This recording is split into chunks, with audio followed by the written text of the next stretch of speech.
On croit être en relation, on croit aimer, on croit discuter, on croit se comprendre, mais en réalité, ce sont deux systèmes de défense qui se parlent, deux personnages, deux versions contractées de soi, deux miroirs déformants qui se renvoient leurs projections.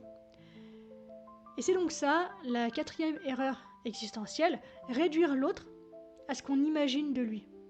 Le voir non pas tel qu'il est, mais tel que notre système de défense a besoin qu'il soit.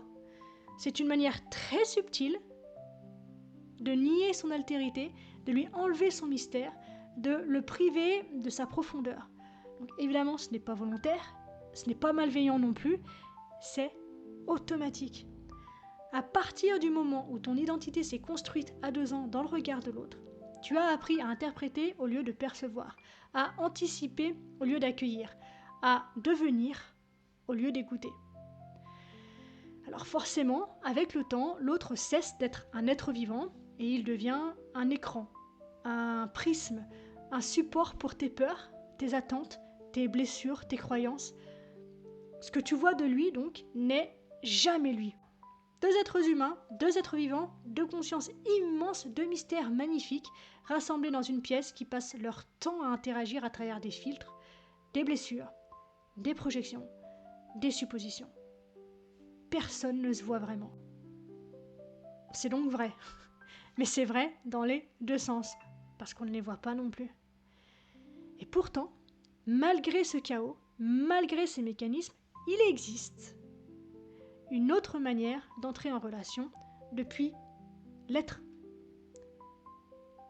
Et plus depuis le moi, depuis le silence intérieur, pas depuis la contraction, depuis l'espace qui observe, pas depuis la mécanique qui réagit. Quand tu n'as plus besoin de gérer ton image,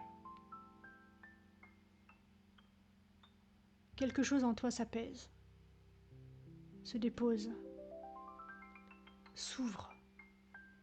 Et quand tu t'ouvres, l'autre apparaît. Pas l'autre que tu crains, pas l'autre que tu fantasmes, mais l'autre réel, vivant, singulier, étranger, libre.